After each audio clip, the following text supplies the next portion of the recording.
But let's move on from some of the wonkier Disney stuff, and let's talk a little bit about Paramount for a change, and Star Trek. Now, I was sitting right here the other day while Uh-huh. Vader was sitting next to me, Yeah. and he started chuckling like a little boy while watching the new Strange New Worlds trailer. And it turns out this is what he was chuckling at right here. When this appeared at the very end of the trailer for season two of Mhm. Strange New Worlds, for those of you who don't know, there's an animated Star Trek series out there called Lower Decks, and it's about ensigns on like the Star Trek starships and like all the normal everyday stuff that they Well, do. it's just like a Star Trek show. They're on one ship, and these are the two main characters of the show, and it's animated, and it's set in the same era as Picard is basically right now. Yeah, So yeah, far future and from Enterprise. yes, and these are the voice actors of the actual characters from the Mhm. cartoon show. You got was it Dennis Quaid's son, Randy? No, Randy I, Quaid's son. I forget. I forget. This guy right here, Yeah, Jack Quaid, maybe. Jack. I think that's right. I think I'm that's just So, right. impressed so how photogenic they both are for voice actors. I mean, Well, they're yeah, both like, actors. They're yeah, both real they're both actors. actors. yeah. In And fact, I, he's on The Boys, right? yeah, He's yeah, the, he's on the boys. yeah, He's going to be in Oppenheimer. yeah. You know, he comes from basically, he's the spawn of Meg Ryan and Dennis Quaid. Oh, I So see the resemblance. Yeah, yeah, I see the yeah, Mhm. Meg Ryan resemblance. and he I don't know if you guys can tell, but he's got purple hair just like the Mhm. character in the TV show does. And this actress's hair looks just like the character from the cartoon. But everyone's wondering, so like Strange New Worlds takes place in the original series timeline, and these characters are from the 25th century. Mhm. So everyone's wondering like how's this crossover happening in season two? So but Vader, what's your take on this? Do you think this is this is just more Kurtzman nonsense? It's absolutely Kurtzman nonsense. They're cross promoting their shows, but I'm one of those weirdos that I actually kind of I I I I watch Lower Decks. I don't hate the show. For a while, it was probably the best Star Trek, new Star Trek that they were actually putting out there, with the exception of a few episodes. But it's a goofy show. It's a cartoon. It's an adult cartoon, kind of in that Rick and Morty kind of vein of humor and stuff, and it's very strange for a Star Trek show. That being said, it is what it is. I'm more curious of how the writers have put them into Strange New Worlds. I'm very curious about how they're going to pull this off. If it's just for a couple minutes, if they're there for a whole episode, if so, I want to know what's going on. So they hooked me. They did it. They got that hook out there. They they've got me interested. So I know we're gonna watch Strange New Worlds. We're probably gonna review every single episode on this show like we do every year. But I'm really interested in that one because it looks goofy and stupid, but at the same time, I'm like, okay, this might be kind of a fun thing. I kind of look at it as in the same vein as when DS9 went back to the Trouble with Tribbles episode. You know, Goofy, stupid, but it's not like an unprecedented thing. Well, where they're going to cross pollinate the shows with each other. So maybe it'll suck. Maybe they'll pull it off really well. But who knows? Who knows? So I guess we'll see. No, dubdy dubs. We have a situation here where Paramount has been told by their advisors to get out of streaming altogether, shut down Paramount Plus, and No Star small Trek is thing. yeah, Star Trek has really been the only thing to kind of keep the Paramount Plus thing buoying. In fact, I believe they're merging Paramount Plus and Showtime now because they had like two different streaming platforms. I'm not sure how wise that is, but I know Showtime was like a big subscription based thing for them. Um, I don't know if you're a big Star Trek guy. We cover Star Trek pretty extensively on here, especially when Brian's on the panel Yeah. from the podcast. But what's your take on this? Do you think Paramount Plus, in terms of like the health of their streaming service, needs to you know pull stunts like this in order to get more viewers? So I have been attempting for the last week to do a video on the Star Trek situation, and darn it if Disney just doesn't keep delaying me by all their nonsense. Um, so probably this coming week we'll finally be able to get this out there. But we've been given a database of about 5 years and legally and ethically acquired, but a database of about 5 years of statistics in regards to eBay sales of Star Trek merchandise, and then that broken down into subcategories. And so Jonas J. Campbell, investigative reporter for that Park Place, is actually going through that information, trying to cipher out which properties are on the decline in terms of interest. Because no, it's not first point of sale retail information, but you can still acquire like what is the interest of the public based on what's going on eBay. I.e., you can check to see how is the original Star Trek merchandise doing in terms of the volume of sales compared with this new Kurtzman stuff. And by the way, we already know the answer. We'll be revealing it, but I don't think it's a shock to anybody that there is very low interest in any of this new stuff that's coming out of the Kurtzman camp. Now, of course, that does not include Picard season or the latest Picard season. That seems to be a totally differently received item. It does seem to me that it's an odd thing to watch both Star Wars and Star Trek floundering at the same time, Hmm. and it's leaving a huge opening for the sci-fi genre if somebody is just willing to go for it and create something that would really enrapture those who feel disenfranchised from these franchises. And so, with the Orwell, we saw the potential of that, but really, there is an opportunity for something big to happen, and I don't know who's going to do that. Now, in terms of Paramount Plus, this is a streaming service that came into the game, I thought, in a very strong manner. And I'm not fully sure exactly what has caused them to waver so greatly. They have been largely outplayed by the other big streamers, even as Disney Plus has struggled. So that should have given them the opening. But I suspect that one of the issues here is that, just like on Disney Plus, it seems to me that families have not trusted Paramount with their children's content. And that also is due to a very similar approach as to what was going to be in there. And I don't think that these companies took fully into account how negatively that could impact them with such a vast swath of the country. They miscalculated that you can put divisive content or content that's avant-garde on the side of the social issues of the day. You can put that in adult content, and nobody really cares. I'll give you an example. On Stranger Things, you have Max and you have some other characters. I forget the name of the girl who worked at the Scoops place, but those characters demonstrate some different opinions versus traditional values, stuff that you probably would not have seen so readily in the 80s. But nobody cares because it's not aimed at children. But then when you go with Paramount, it was only 2 years ago that Paramount did a Blues Clues PSA where they had squirrels or rodents of some sort who, I think it was squirrels, that had surgery on the top of them, and they had bandages over the top of these squirrels. Which, by the way, I didn't know squirrels could grow those, but apparently they can. And they're in this parade. And I don't think that these companies understood that there's a differentiation in the minds of Americans when it comes to adult content or grown-up content, if you will, and children's content. And people simply don't want anything that would bypass parental decision making going to kids. If you couldn't go ring on the doorbell and say, "Hey, I'd like to show this to your children," and be let in, then why would parents do the same for you through the cable, through the streaming wires that come into their television? It makes no sense. Vader, speaking of that, I wanted to ask you. So, like, this trailer was for season 2 of Strange New Worlds. Hmm. We've reviewed season 1 on here Yeah. before. Um, what's your take on season 2? Do you think it's going to be any good? From what I saw in the trailer, I think it will be just as good as season one was. And I can't sit here and say that I didn't like season one. I did. I ended up giving the season a 7 out of 10 on the review scale, and that was simply a score of episodes I liked versus episodes I didn't. And saying that, I think that's a pretty good track record for season one. And if they can keep that same quality up with season two, I can't say it's not going to be good. There were some clips in that season two trailer that I found very interesting. There's the Klingon stuff. There's some really, I'm not going to sit here and gush over the special effect shots because the special effect shot better be good, but they are really good. There's some really cool stuff in there.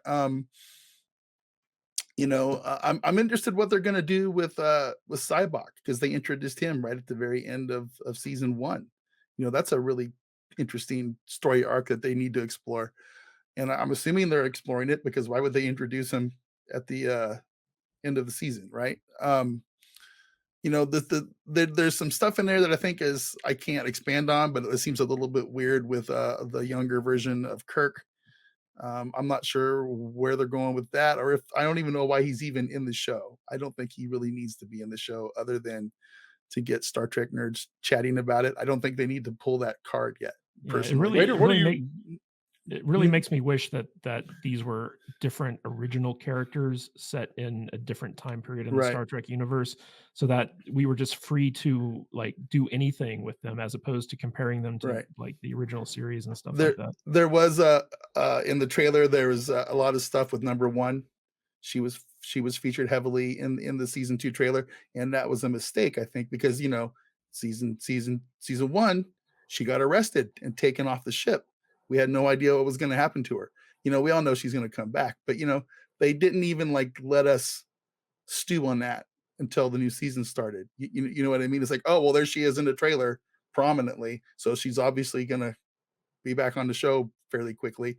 So, there's things in there that seem kind of weird, but there's also a lot of really interesting things too. So I feel like we're gonna probably get about the same quality we got from season one and season two. And that's fine. Hey guys, if you could do me a quick favor, if you like this episode and it tickles your fancy or any other episode that we've done in the past, share it on social media and tag us in that post so that we know you're talking about us. And we will immediately jump onto that app and we will respond to your tag. And we can talk about what you like about the episode and possibly talk about something that we might want to cover in the future. And we would love to bring you in our community. We have a wonderful Discord app as well. There's a bunch of people in there that just love chatting with us. And we'd love to hear from you. So if you like this podcast, tag us in that post and we'll get back to you as soon as we can. Thank you guys so much. Back to the podcast. And that's Yeah. fine. Vader, what do So you make of this argument that I've been seeing online lately? I'm a little bit on the tangentially aware of it because I haven't uh, dived into it necessarily, but I see all of these articles that are suddenly coming out about the inherent flaws of Captain Kirk in the original and his mhm. character being less than it could be and in need of repair if it's ever resurrected or Yeah. brought back to its full regard.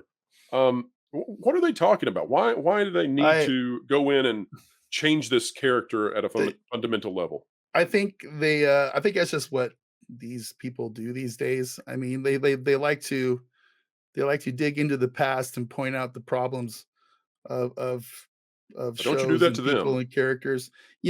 It's just something that these idiots out there do Why do you think to it's to been an to make avalanche of that? Why do you think it's all of a sudden?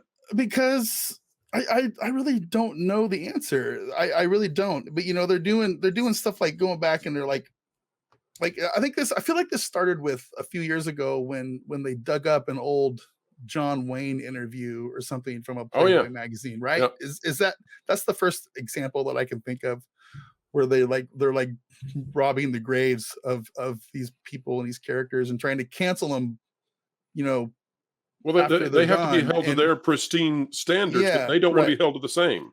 Yeah, exactly. And it's just social activism. It's just it's just more of what we expect them to do at this point. You, Well, you know what I'm let me saying? ask you both this And question.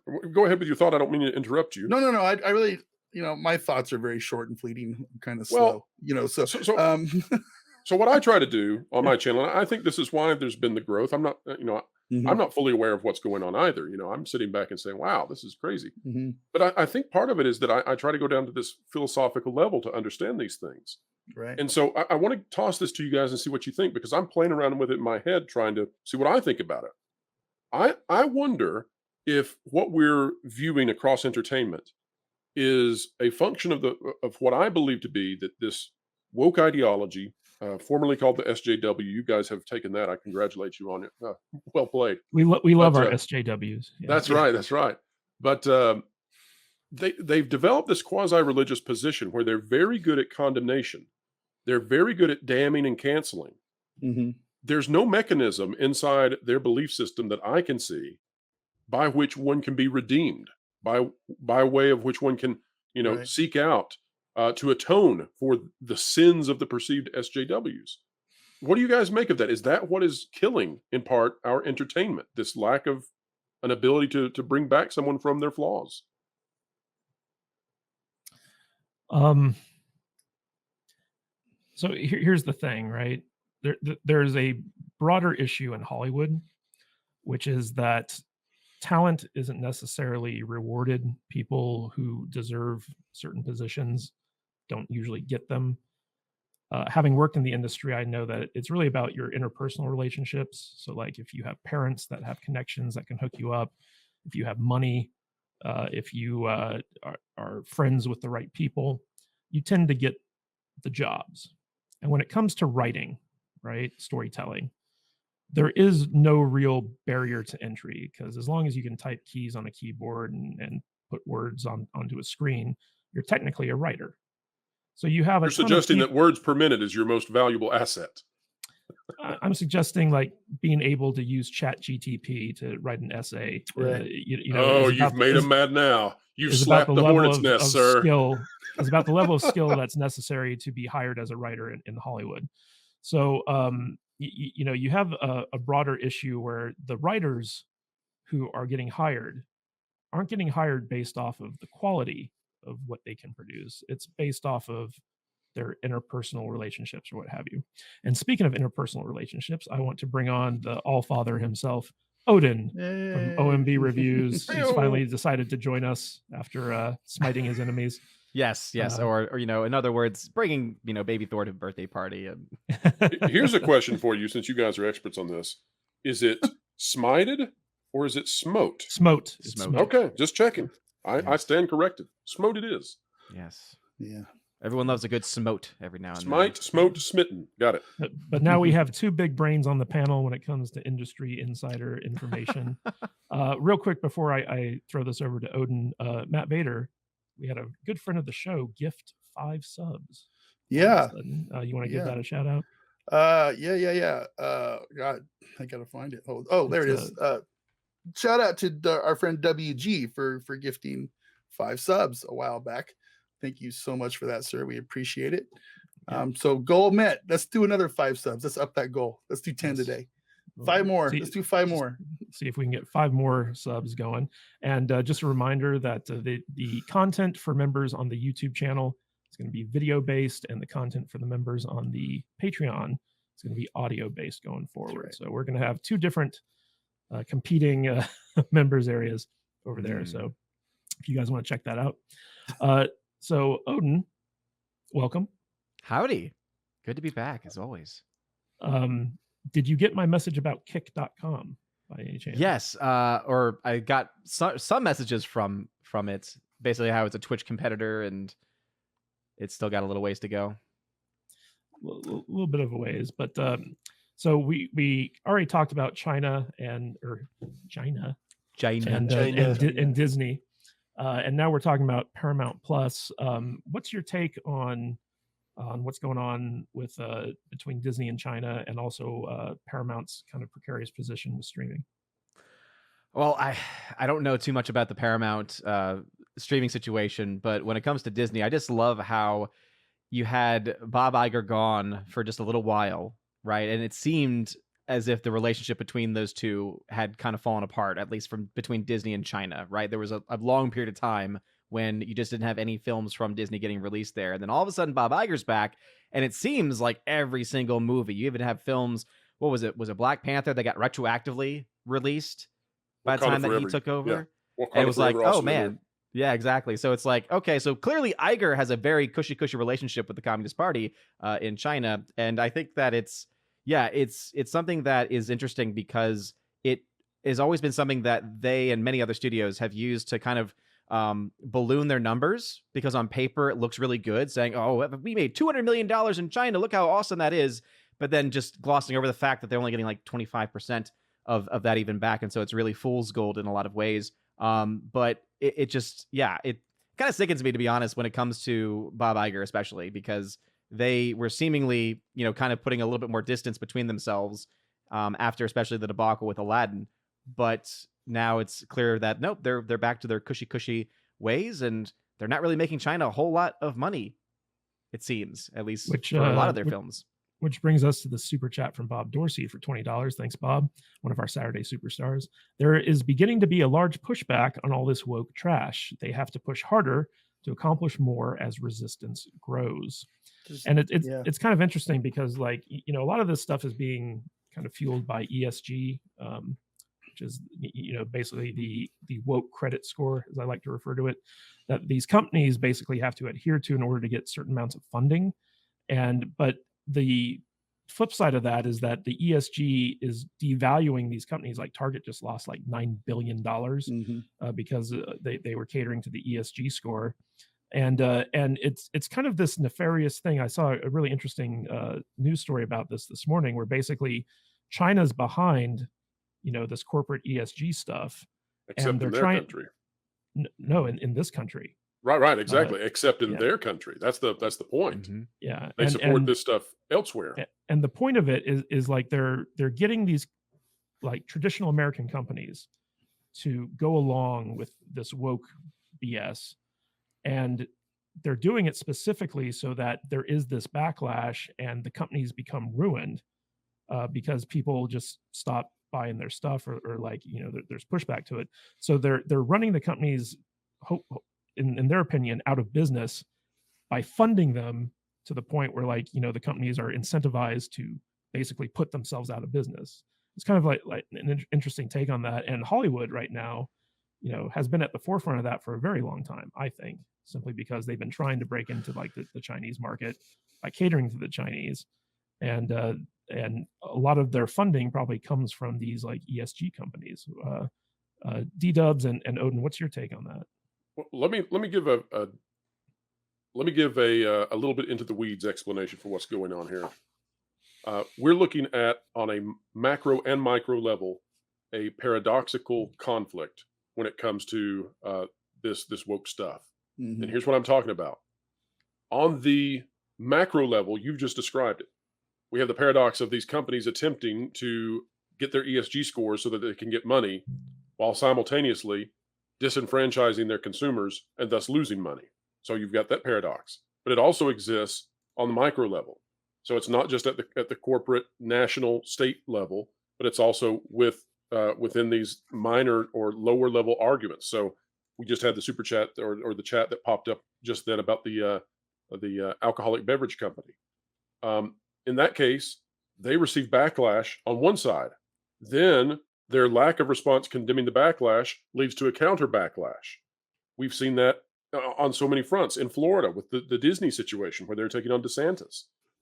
Disney gets a backlash from conservatives, let's say. Excuse me. Then they get a counter backlash because groups like the NAACP say it's no longer safe to travel to Florida because Florida is backlashing against Disney. So therefore, we're going to tell our side not to go to Florida either. And then you get the counter backlash. So you have these paradoxical kind of situations where the company becomes the ultimate victim in this, but they're elective in putting themselves into that position in the first place. Odin, what's your take on this? Yeah, a lot of it kind of reminds me about Star Wars, in that you have this almost the empire of China influencing all of like the Senate and all of the Republic, right, and all the representatives, which would be Hollywood in this situation, and it's all like and all general corporations too, and they're all just doing things against their own interests and not even realizing it, right? They're the ones pulling all the threads. They're the ones that are using them as basically as puppets in a quest for. And it sounds like a movie, but think about it. It's like what other what other goal would they have except some kind of world domination? All right, you have all these Western companies just destroying themselves, destroying their brands, destroying their IPs, meaning it's destroying their value. Who's going to be there to help pick up all the pieces, and who's going to be able to actually do those things? Oh wait, China. Oh wait, so what you're saying is George Soros is the emperor and China is the trade federation. Oh, is that? And I hate you for making me think about episode 1 because that movie sucks. Hey guys, if you like this podcast, don't forget to like and subscribe to the channel and comment below on your favorite video as well. That goes a long way with helping us boost our channel and get out there in front of more people. And it lets YouTube know that we're doing something right. And if you want to catch us live, we go live 2 times a week, once on Saturdays at 10 a.m. Pacific time and on Tuesdays at 1:30 p.m. Pacific time. So join us there in the chat. We will see you on the live stream. Stay salty.